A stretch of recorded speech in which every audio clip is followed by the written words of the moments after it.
parroquia Sagrada Familia está situada en la colonia Monseñor Fiallos de Comayagüela.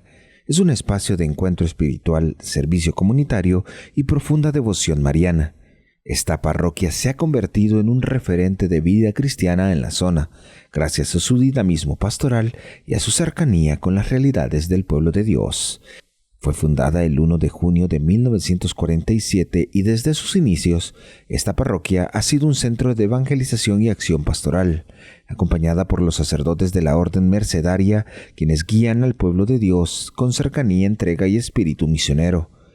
Está conformada por 7 comunidades, cada una con una vida propia y una participación muy activa en las celebraciones litúrgicas, manteniendo la comunión y sinodalidad al promover actividades formativas, misioneras y de acompañamiento a los privados de libertad.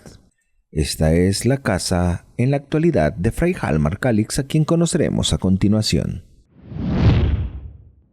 Y ya estamos disfrutando de un exquisito café en compañía de Fray Halmar Calix, con quien conversaremos este día, platicaremos sobre su vida y testimonio vocacional. Los paceños, siendo el originario de La Paz, aducen que el mejor café es el de La Paz. Es así, ¿verdad, Fray? Para nosotros, sí, decimos que nuestro café es el mejor. Y la verdad, pues, la gente que degusta el café paceño queda enamorada de él. Bueno, y probándolo, Ajá. podemos afirmar que es así, exquisito café. Qué mejor manera para poder iniciar esta plática. Hemos mencionado que es originario de La Paz, Fray. Si nos puede comentar. Sí, soy de La Paz. Mi mamá es de Olancho, se fue a vivir un tiempo a Comayagua.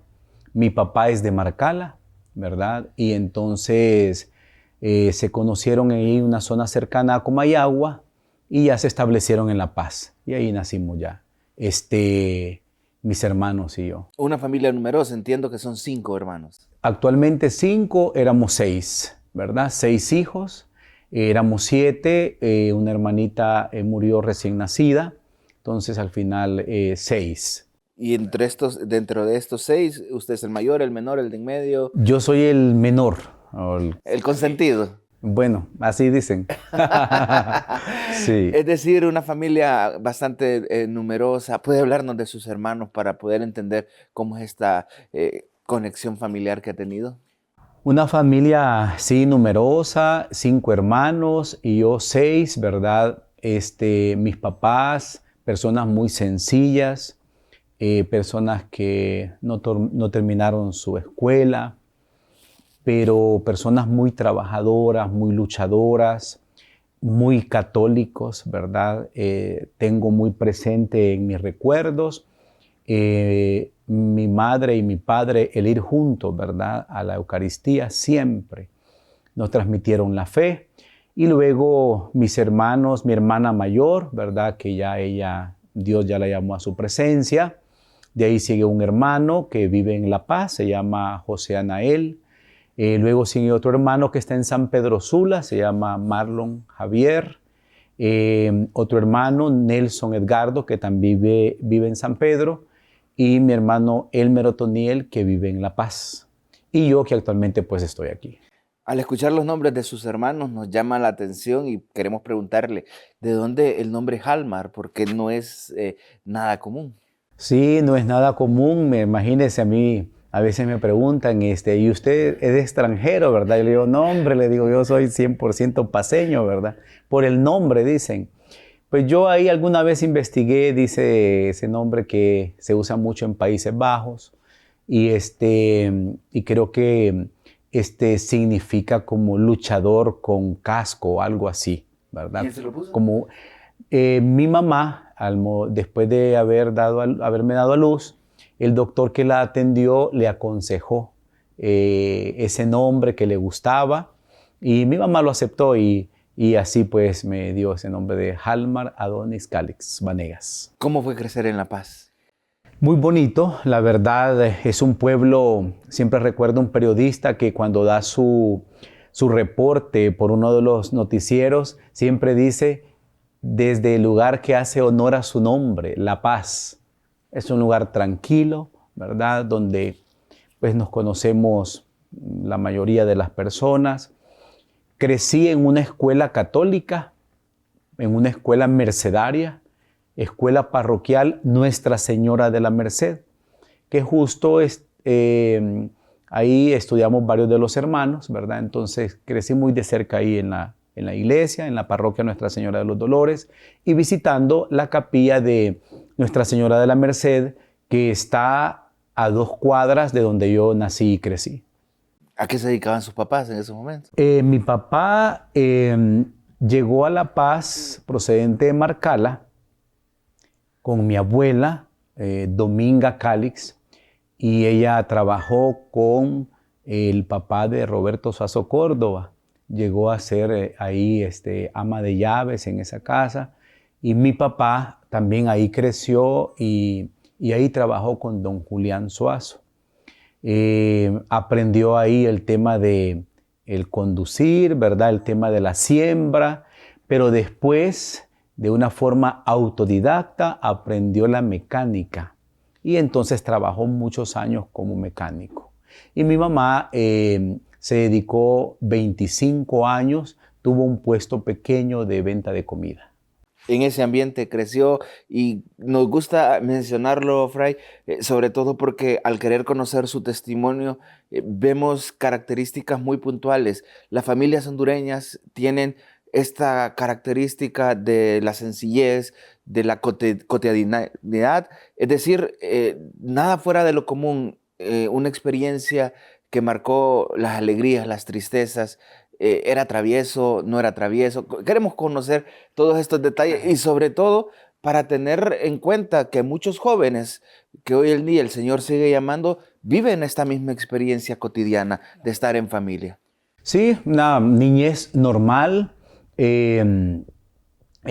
Como decía, mis papás transmitiéndonos la fe, viéndolos a ellos siempre ir a la iglesia y motivándonos a nosotros, ¿verdad? Desde pequeños dentro de la iglesia, a ser monaguillos, a estar en los grupos juveniles. Entonces, fue una experiencia muy bonita en la escuela.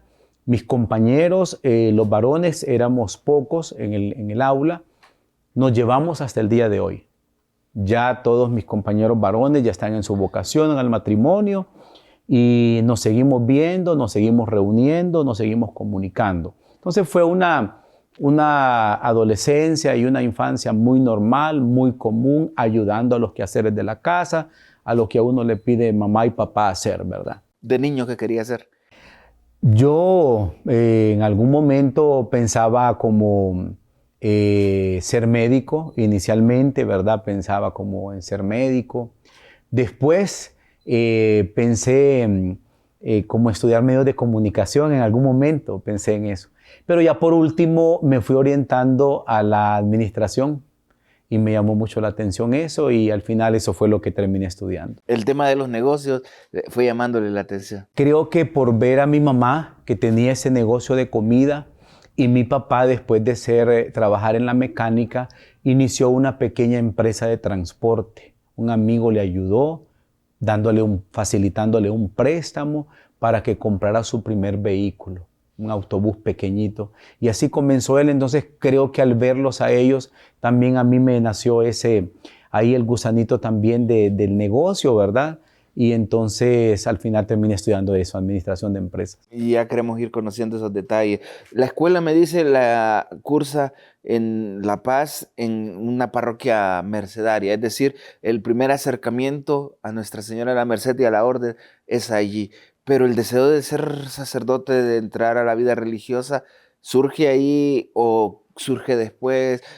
Sí. En esta etapa, sobre todo. Surge, yo puedo como detectar 2 vías en la parte vocacional.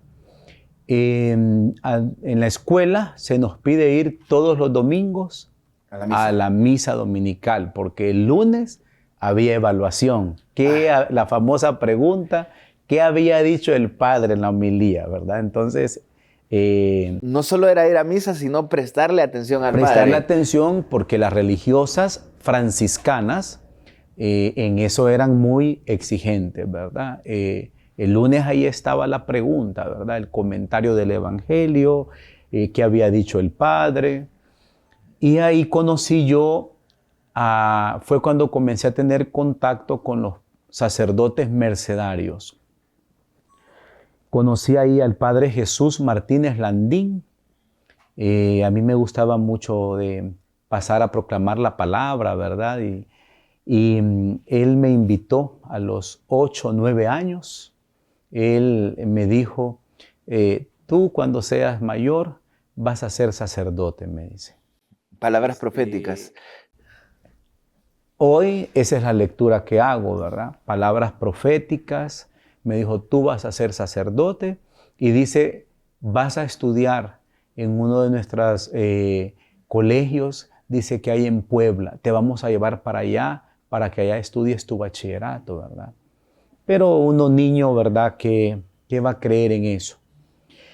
Impresionante, Eddie, porque yo soy vocación tardía. Yo entré a los 39 años al proceso. Pero lo interesante es que el padre Jesús Martínez Landín nunca dejó de invitarme desde esa edad hasta los 30 y tantos de años. Nunca. O sea, él mantuvo una fe y estoy seguro, él ya tiene 2 años que el Señor lo llamó a su presencia. Estoy seguro que él nunca dejó de orar por mi vocación. O sea, él me encontraba y me decía, vente con nosotros. Yo le decía, Padre, yo estoy trabajando, Padre, yo no pienso en eso. Y me decía, vente, esta es tu vocación. ¿Qué pasa de los 8 años a los 39? Porque me dice, inicia este proceso.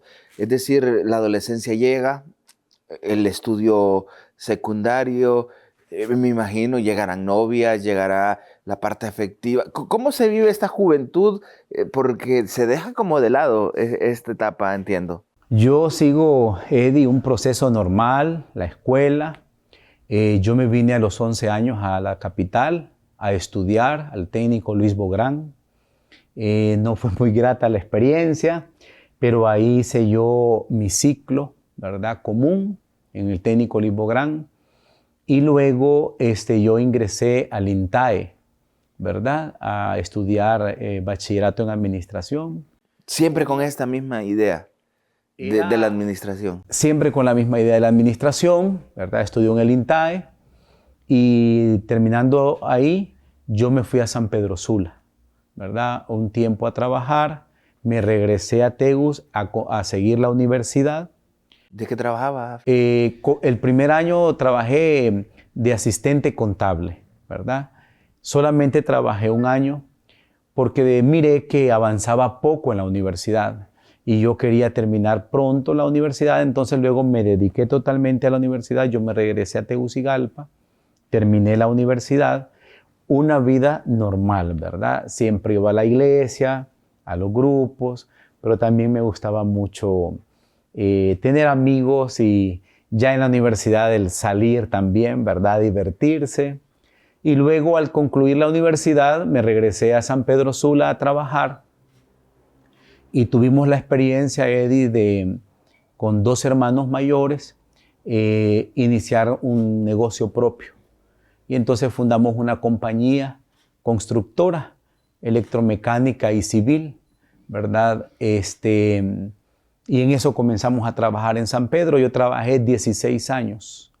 A los 5 o 6 años de haber iniciado esa empresa, iniciamos una segunda empresa de sistemas de protección contra incendios. Y cuando yo salí de la empresa tuve 16 años. ¿Siempre fue en el ámbito familiar? Siempre en el ámbito familiar.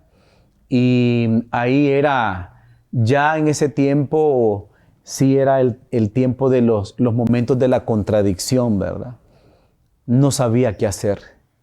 Yo vivía momentos de conflicto, no sabía si casarme, no sabía si quedarme soltero. ¿Tenía novia? Y no sabía si irme al seminario. Tenía novia, ¿verdad? Tuve novias. Me gustó mucho la fiesta. Hay una persona aquí en la parroquia que le cuento, ¿verdad? Que a mí me gustaba mucho ir a las discotecas. Me gustaba mucho salir a bailar y eso. él me dice, no, Fray, no me diga eso porque yo no quiero quitarme la imagen que tengo de usted. Pero le digo, no. O sea, yo creo, Leo, que la gente debe de conocer de dónde Dios nos ha llamado, de dónde nos ha traído. Y recuerdo muy bien las palabras del padre Tony Salinas en una de las clases que teníamos en el seminario. Decían, jóvenes, siempre den testimonio de su vocación, qué es lo que el Señor ha hecho en ustedes. Y que la feligresía no solamente tenga la imagen del sacerdote que cree que todo el tiempo pasaba con la camándola rezando el Santo Rosario o dentro del Santísimo. No. A mí me tocó, y a mí no me da pena decirlo, fui de mucha fiesta. Y eso, pues, no es que yo ahora lo diga con orgullo, pues es una parte que me tocó vivir, ¿verdad? Que, por cierto, cuando yo en algún momento ya decido entrar al seminario, mis compañeros me decían, te vas a ir al seminario, ¿verdad? Si sos gran fiestero, ¿verdad? Que te gusta bailar, ir aquí, ir allá, que te vas a acostumbrar a esa vida. Pero, pues, el Señor así va obrando. Yo nunca dejé de sentir el llamado. Yo siempre tenía una inquietud en mi corazón que aunque trabajaba, y aunque la empresa iba muy bien y aunque sabía que muchas personas laboraban en ella y que gracias a esa empresa era para ellos una fuente digna donde llevar el sustento a casa, yo me sentía insatisfecho, ¿verdad? Había algo como que me hacía falta. Suele pasar que cuando ya se elabora, cuando ya se trabaja y se tiene una ganancia económica, suele pesar mucho entender dejar esto para una vida. ¿Le parece si seguimos hablando de esto, sobre todo para entrar al proceso vocacional y a la etapa familiar? ¿Qué dicen sus papás? ¿Cómo se dio todo esto? Vamos a irnos a una pausa, Fray, pero al volver seguiremos conversando aquí en sus palabras, este nombre tan propio para el programa, porque es sus palabras las que nos están contando esta vida, este testimonio vocacional, y sobre todo que el Señor sigue llamando y sigue obrando, y este ejemplo nos puede ayudar para darle el sí generoso que tanto necesita Dios. Ya volvemos en sus palabras aquí en Suyapa Medios. No nos cambie.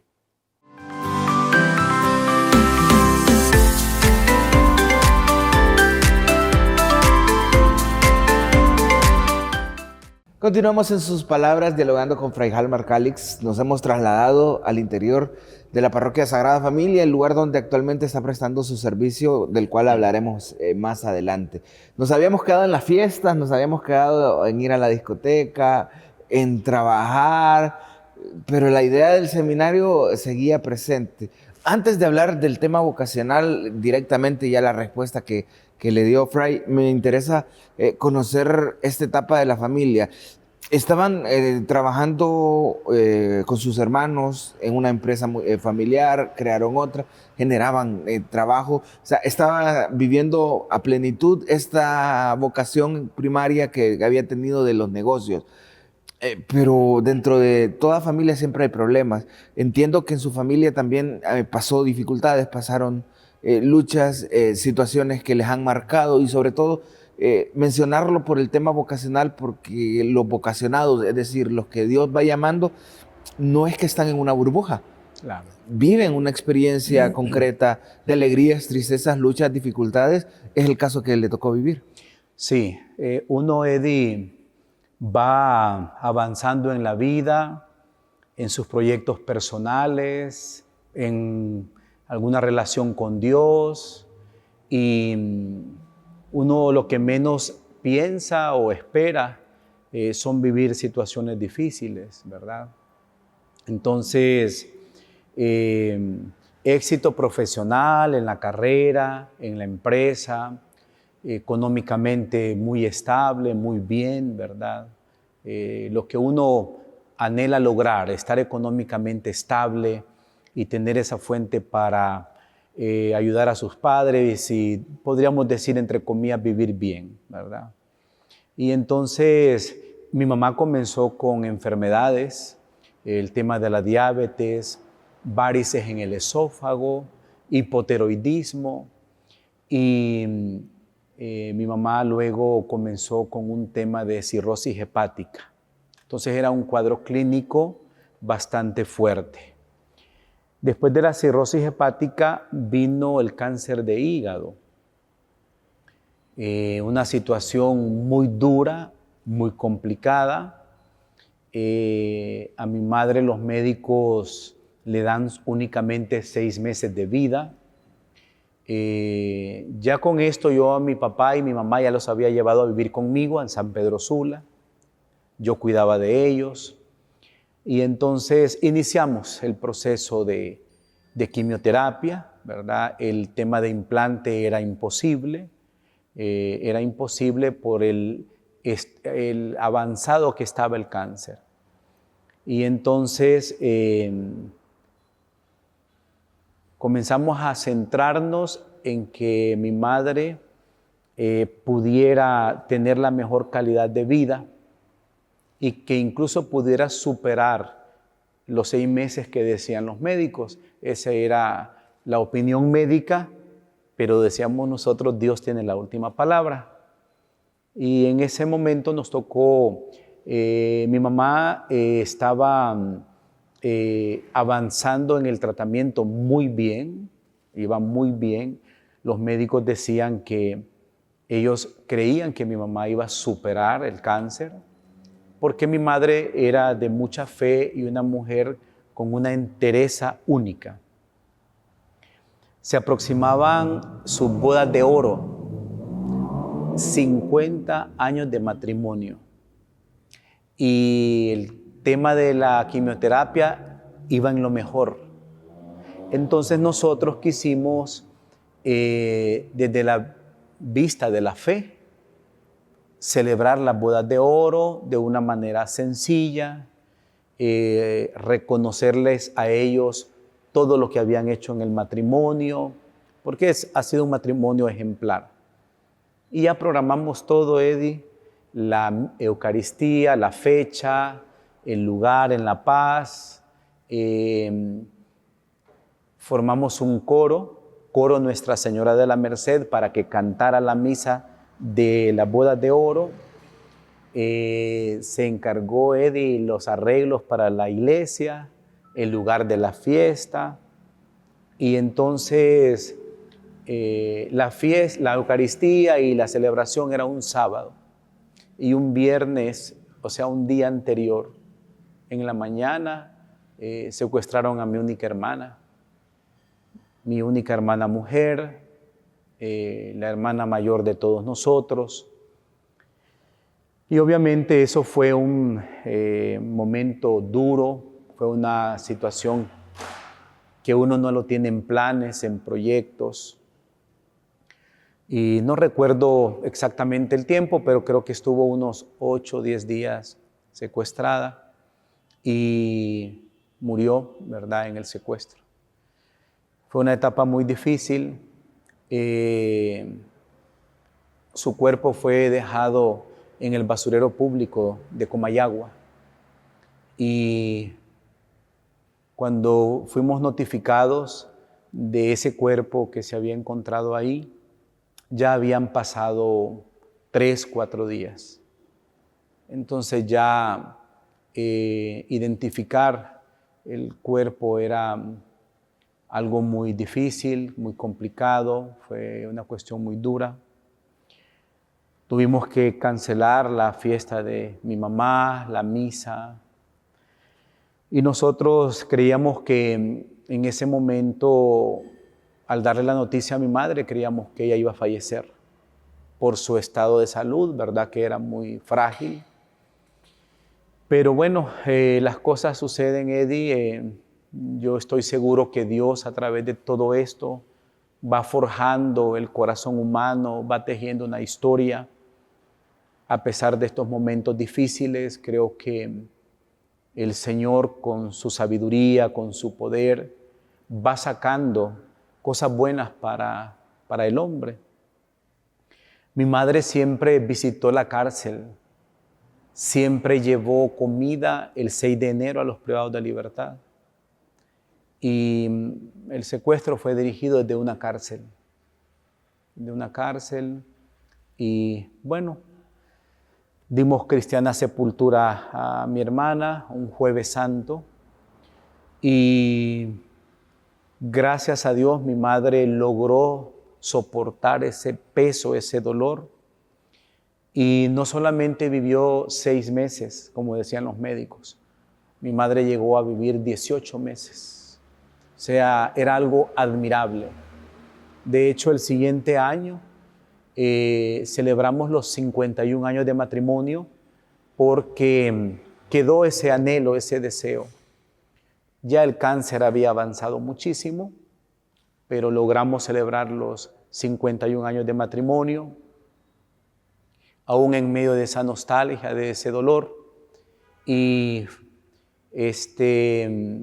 falleció mi mamá en julio del 2024. Viviendo esta experiencia tan dura, tan fuerte, Fray, el proceso de la búsqueda de Dios, lo que usted mencionaba, el anhelo, el vacío, el querer encontrar una respuesta, ¿cómo se fue dando? ¿Por qué lo menciono? Muchos en este tipo de situaciones reniegan de Dios, se enfrentan a Dios porque no entienden qué es lo que está pasando. Y Dios le estaba llamando en medio de este dolor, de esta lucha, y sobre todo de una vocación tan específica como es la mercedaria. ¿Cómo respondió? ¿Cuánto fue el proceso? ¿Cuándo ingresó? ¿Cómo se vivió esto? Fue en esa situación de la enfermedad de mi mamá y de la partida de mi hermana, fue uno de los tiempos más fuertes a nivel espiritual de mi parte. Tuve que agarrarme de Dios para poder vivir esta etapa, porque a pesar de ser el menor, me tocó a mí sobrellevar esto, tomar decisiones, acompañar a mi mamá en su duelo.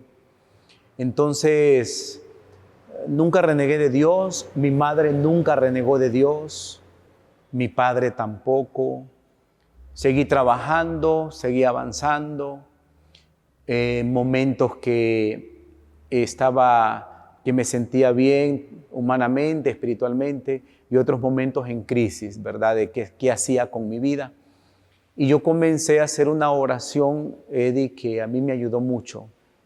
Yo le decía al Señor, Señor, ayúdame a descubrir tu voluntad para mí, porque no la conozco.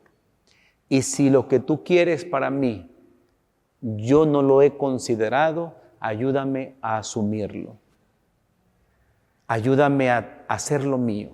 Yo le decía, no quiero hacer mi voluntad, Señor. Quiero hacer la tuya, pero ayúdame. Ayúdame. ¿Cuándo decide ingresar? 2 años después de que mi madre ha fallecido, yo vivía solo con mi papá en casa y con la muchacha que por muchos años trabajó con ellos. Y entonces me levanté un día, Eddie, normal, temprano, a trabajar.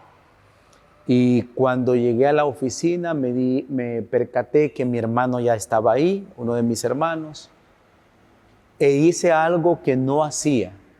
Me fui directo a su oficina a saludarlo. Yo no lo hacía porque seguramente durante el día coincidíamos en alguna reunión y ahí nos saludábamos. Entonces yo llegaba directo a mi oficina, pero esa vez sentí el deseo de irlo a saludar. Me voy a su oficina, lo saludo, ¿qué tal? ¿Cómo estás? Bien. Y yo no sé a qué horas y en qué momento yo le digo, me voy para el seminario. Y entonces él creía que yo venía aquí al seminario mercedario a Tegus a saludar a alguno de los padres. Me dice, ¿vas a Tegus a saludar a los padres? No, le digo, me voy al seminario. Y entonces me dice, ¿vas a ir a México a ver al Padre Jesús, allá donde está él en el seminario? No, le digo, yo me voy al seminario, yo dejo esto, yo entro al seminario, yo voy a comenzar mi proceso, yo tengo que intentar esto, llegó el momento, yo me voy al seminario. ¿Cómo lo toman sus hermanos y su papá? Mi hermano en ese momento, Eddie, comenzó a llorar. Y él me dijo, no sabes lo duro que es para mí esto, porque en 16 años nadie ha administrado la empresa, solo tú. Y nosotros hemos tenido la confianza de cómo ha llevado todo esto. Y ahora, ¿quién lo va a hacer? Pero me dice, te vamos a apoyar. Como tus hermanos, te vamos a apoyar en lo que tú decidas. Subí a mi oficina, Eddie, y comencé a llorar como nunca había llorado. Llamé al padre que estaba de formador aquí en el seminario y me dijo, tranquilo, termina de llorar y ya luego te doy los pormenores de cuándo va a ser el encuentro vocacional y todo eso, tranquilo. Pero yo sentí, Eddie, que había salido algo de mí, como que había estado aprisionado por años, y lloré mucho. Al mediodía fui a almorzar con mi papá a la casa, solo él y yo. Le digo de que me voy al seminario. Me dice, hijo, está bien, yo lo apoyo. Pero Eddie, cuando luego teníamos la costumbre de tomar una siesta, 15 minutos. Yo me voy a mi dormitorio y él tenía una hamaca que al acostarse se miraba hacia la puerta de mi dormitorio. Salgo del dormitorio, Eddie. Cuando yo salgo, miro que mi papá se tapa con la hamaca el rostro. Y yo dije, algo pasa. Y cuando voy donde él, le digo, papá, ¿qué pasa? Y no se quitaba la hamaca del rostro. Entonces yo le agarré su mano, se la quité y le digo, y lo miro, Eddie, llorando como un bebé. Y le digo, papá, ¿qué pasa? Pero mi corazón en ese momento, ¿qué pasa, papá? Y me dice, hijo, no sabes lo duro que es quedarse solo en la vida. Y le digo, ¿por qué dices eso? Entonces me dice, Dios se lleva a mi mamá. Luego se lleva a mi única hija. Luego se lleva a mi esposa. Y yo que he pensado que tú me ibas a cuidar hasta que Dios me llamara a su presencia, resulta que ahora te vas y quedo solo. Para mí, Eddie, ese momento fue el momento más difícil vocacionalmente hablando. No sé cómo tomé fuerzas y le dije, papá, mamá y usted me transmitieron la fe. Usted siempre ha creído en la intercesión de nuestra Madre Santísima, así que este es el momento en que nos damos cuenta que Dios no lo va a dejar solo y la Virgen tampoco. Así que ánimo, papá, todo va a estar bien. Me regreso al dormitorio, Eddie, y al cerrar la puerta digo a llorar. Sentía dolor en mi corazón ver llorar a mi papá. Pero también no sé de dónde saqué esa fuerza y en ese momento me hinqué. Llorando le dije al Señor, Señor, tú sabes el dolor que siento en mi corazón al ver llorar a mi papá. Pero aún así, yo hoy te confirmo de que yo me voy al seminario. Papá queda en tus manos y tú sabrás cómo lo vas a cuidar. 39 años tenía. 39 años. Una vocación tardía que inicia. Vamos a ir a una pausa y al volver seguimos conociendo más de este hermoso testimonio vocacional para que reflejemos, veamos que Dios en medio de las dificultades y de los procesos que se están viviendo en cualquier familia puede y sigue llamando. Y la respuesta generosa se tiene que ir dando. Ya volvemos en sus palabras.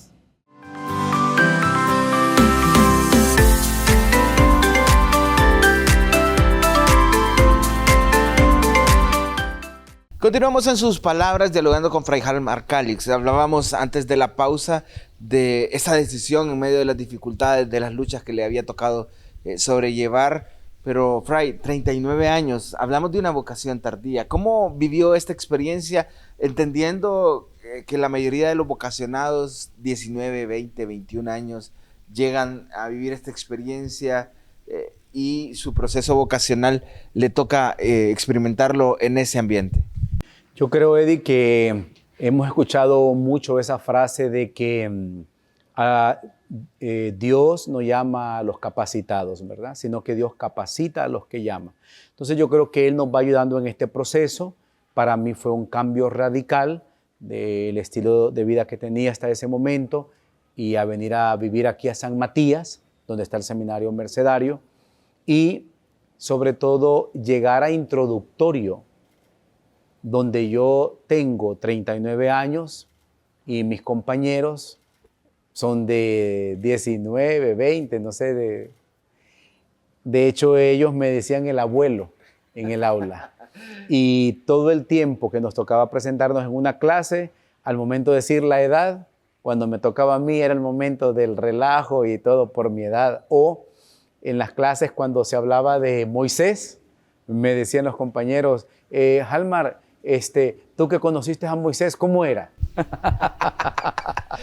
Pregunto, ¿estaba acostumbrado al dinero en tanto de que recibió un salario y que tenía una vida productiva? Y al ingresar, depende ahora, y sobre todo al ser religioso, depende de la comunidad. ¿Cómo se vive esa experiencia? Dependo de la caja común. En la vida comunitaria, uno de los hermanos es el ecónomo y se lleva lo que es la caja común. Si la familia nos regala algo, si una persona da una ofrenda, va para la caja común y de ahí se utiliza únicamente para lo necesario. Entonces, vengo de tener una independencia económica, de tener una casa, un vehículo, de poder viajar al extranjero y muchas cosas, a depender de una caja común.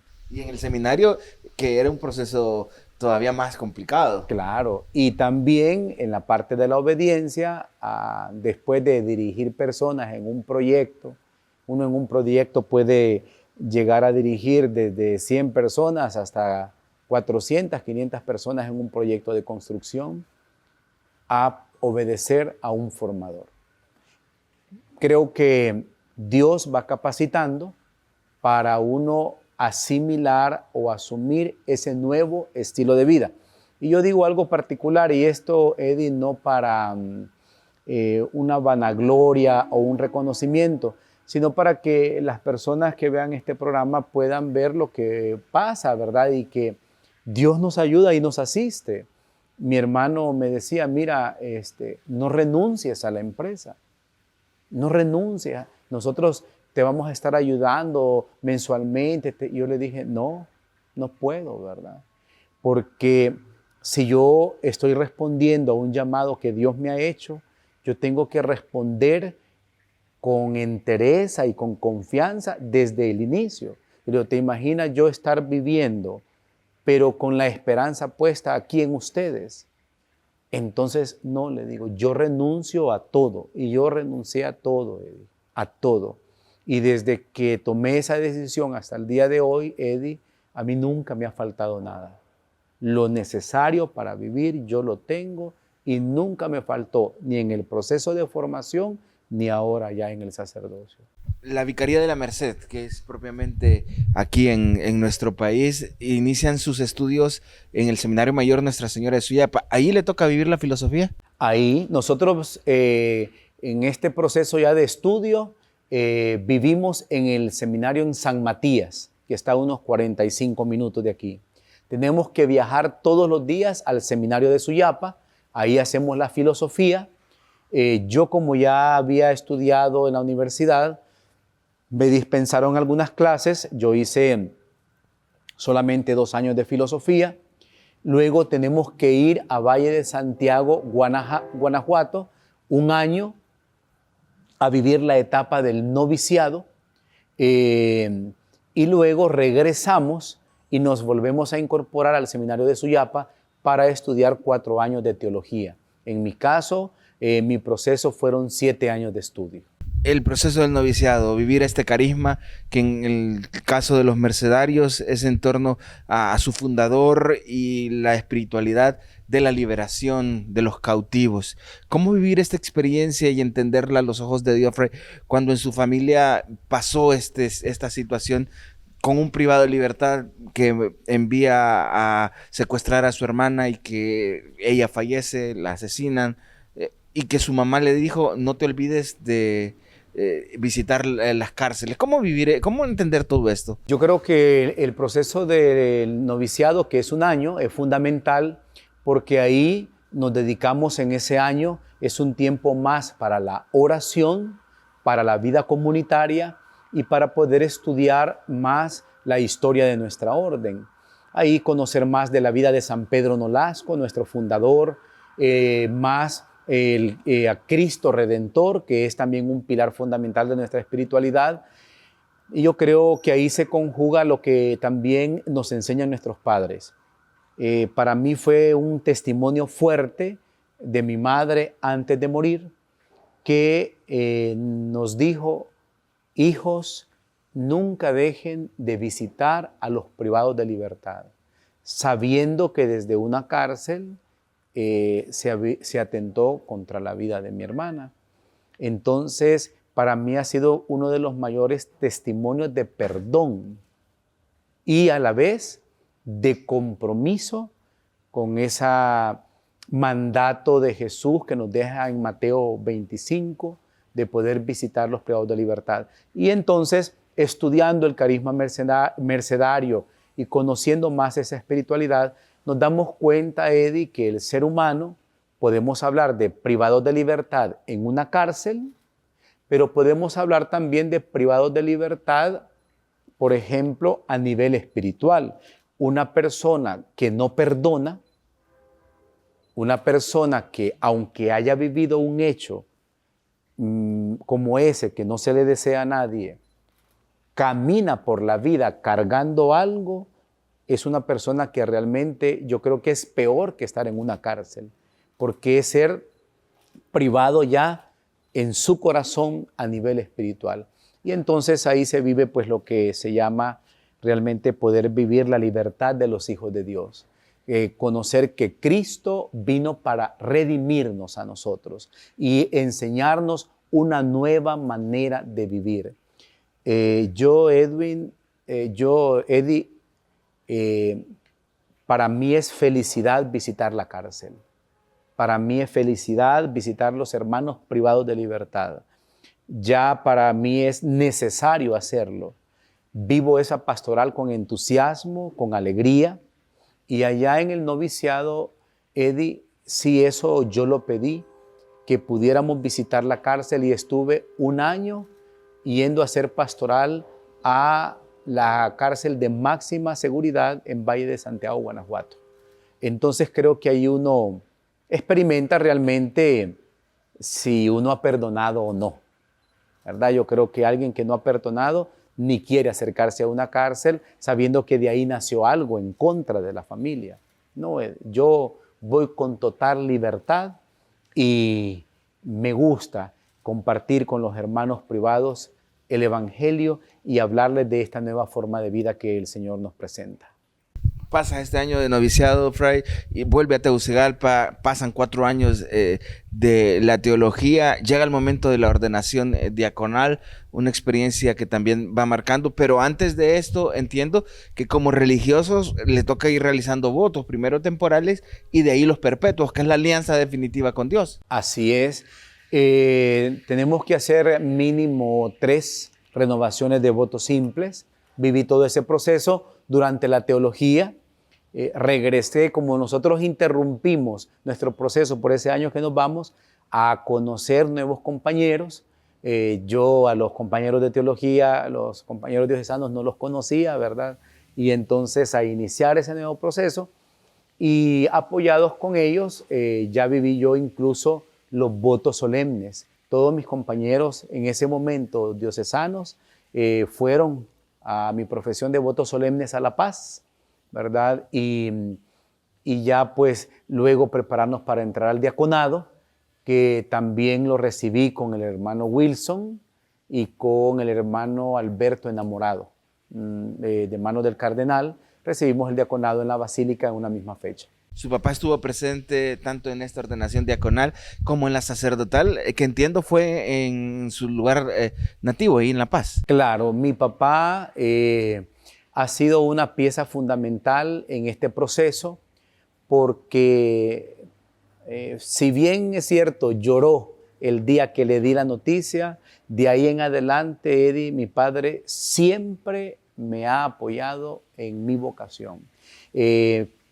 Por ejemplo, cada vez que me tocaba irme al seminario de vacaciones, nunca andaba diciéndome no te vayas, quédate un día más, sino que le vaya muy bien, hijo, Dios le va a ayudar y no se preocupe que todo va a estar bien. Y yo siempre he dicho que él ha aportado vocacionalmente para mí, porque le ha tocado en cierta forma, Eddie, vivir soledad. Momentos solamente con las personas que lo cuidan y de repente el hecho de querer estar más conmigo, pues no, asumir eso también él y me fue a ver a México al noviciado, ¿verdad? Y cada vez que hice una renovación de votos aquí en el seminario, ahí estaba presente. Estuvo presente el día de mi ordenación diaconal y estuvo presente el día de mi ordenación sacerdotal.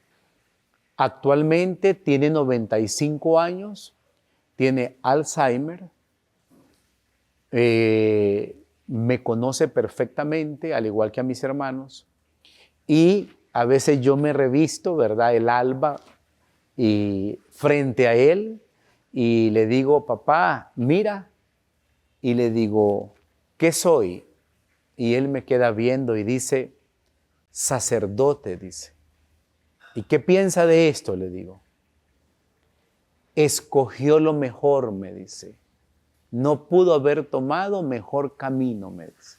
Y eso me llena a mí de mucha felicidad. A nivel de ministerio, Fray, ¿lo ordenan sacerdote? ¿Hacia dónde lo envían? ¿Cuál es su primera experiencia? Me ordenan sacerdote, me dejan en La Paz, en la parroquia Nuestra Señora de los Dolores, y a los 6, 7 años que hay capítulo provincial, entonces en ese cambio el nuevo provincial me llama y me pide que me vaya a la Ciudad de México para poder servir allá y me fui, estuve 3 años y medio y me tocó la responsabilidad de estar administrando 3 colegios que tiene la orden, 2 en la Ciudad de México y 1 en Puebla.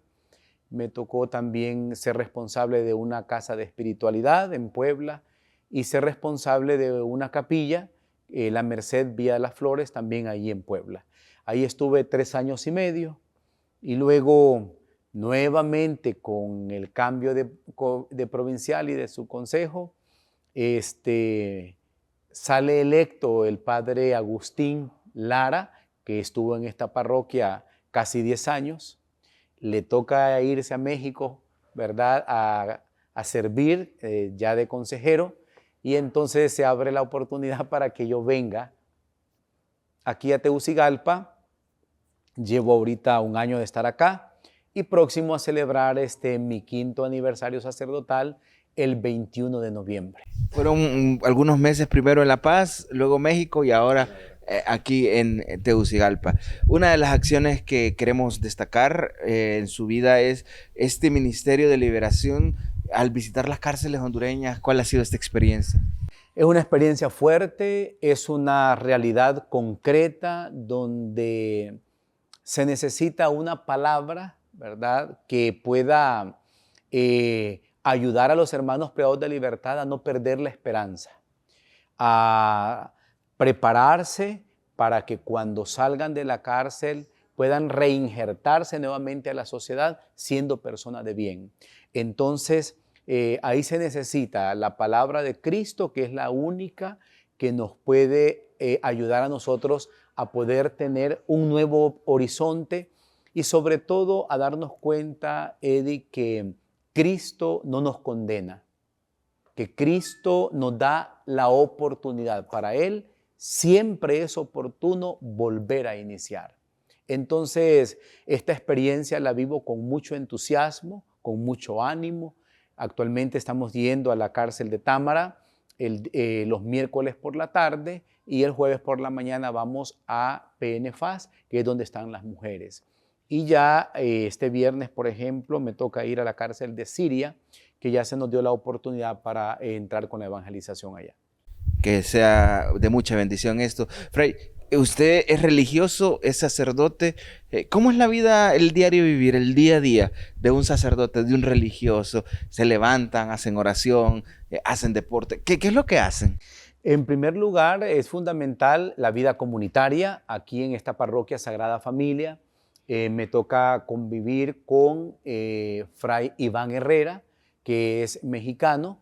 Y entonces por la mañana nos levantamos y tenemos que, ya sea él o yo, porque llevamos un horario, a presidir la misa de 7 de la mañana, y al concluir tenemos que hacer oraciones aquí en nuestra capilla y luego desayunar juntos.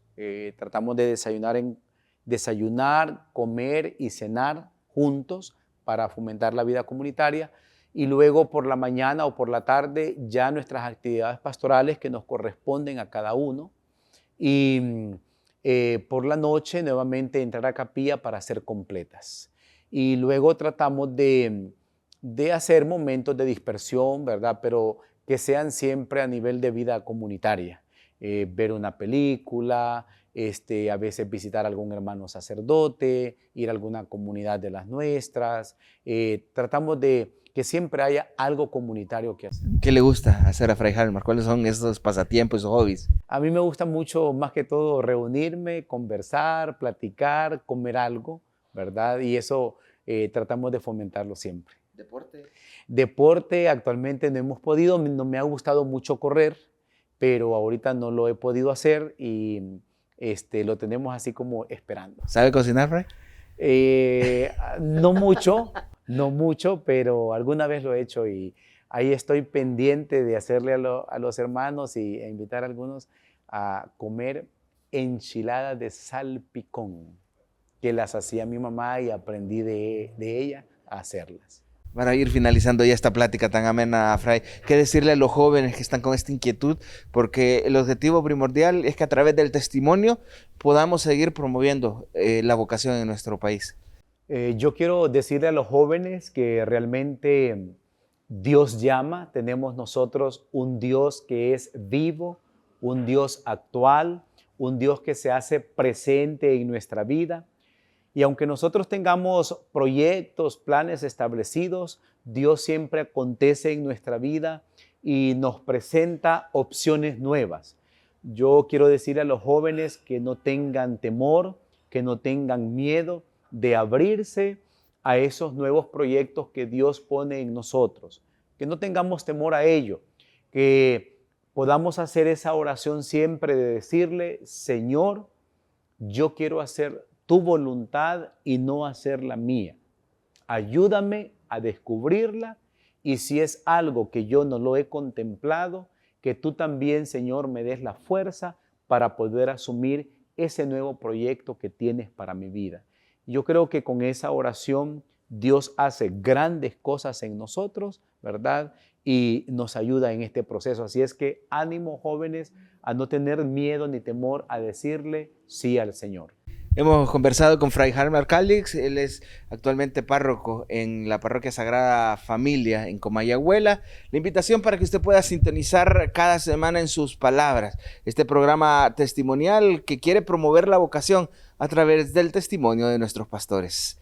Pasen una feliz noche y que continuemos orando, porque la mies es mucha y los obreros siguen siendo muy pocos.